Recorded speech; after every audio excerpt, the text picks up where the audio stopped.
Because of the coronavirus pandemic, online learning has been experimented throughout schools in the United States. Children and teenagers have been accessing schoolwork from their home. This is a good way to prevent the spread of COVID-19. However, there are many challenges facing students due to this new online learning environment. For my school, I was required to Google Meet for my classes. I was not in a location where cell service and Wi-Fi were very good, so I found myself having to constantly reboot the Wi-Fi router. In my Google Meet classes, sometimes my Wi-Fi would cut out entirely and I would get disconnected from my online classes.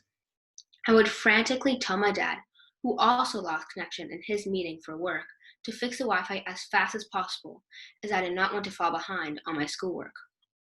I was not the only one having Wi-Fi problems. In fact, many of my classmates would have these problems too.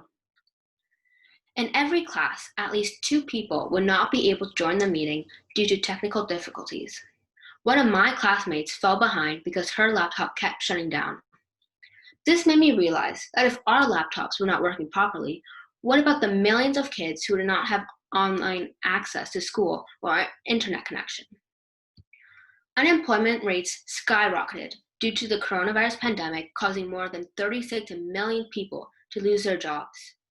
If many families cannot afford to pay their rent, then how on earth can they afford to pay for internet connection and electronics?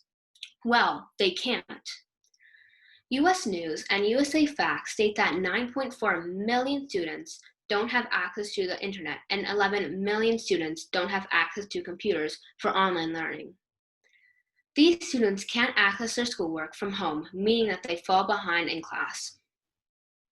A Washington, D.C. English teacher, Israel, who is also part of the Washington Teachers Union, says that most students without cell phones or data plans complete their assignments at public libraries. However, now that public libraries are closed, students have trouble completing schoolwork. Before schools closed, school systems in D.C. spent millions of dollars to put laptops and tablets in the hands of students. The goal is, by 2022, that every student in 3rd grade and beyond will have either a tablet or a computer. This will cost approximately $14 million.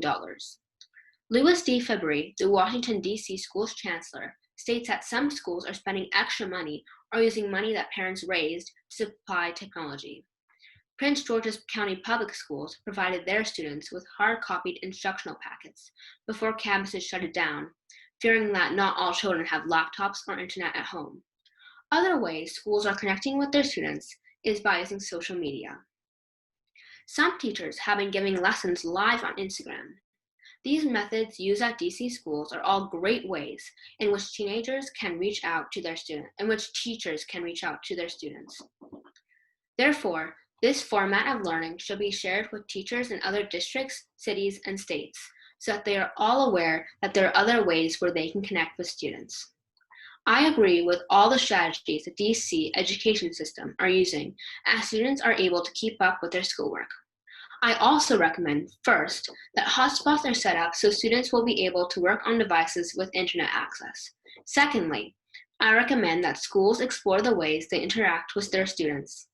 For example, the Bridge International School in Hanoi, Vietnam, may take home boxes for their students in younger grades. These boxes were stuffed with Play-Doh, learning activities, and fun crafts. These ways of learning are more enjoyable for students as they don't have to spend hours on a screen. If more schools use these methods of interaction, families will not feel the heavy pressure of paying for internet or spending money on expensive electronics. In conclusion, the reality I want to see are more students receiving devices from their school that they can take home and work from. I also believe that awareness should be brought up about this issue and that more ideas on how teachers can engage with their students from home should be discussed. Thank you.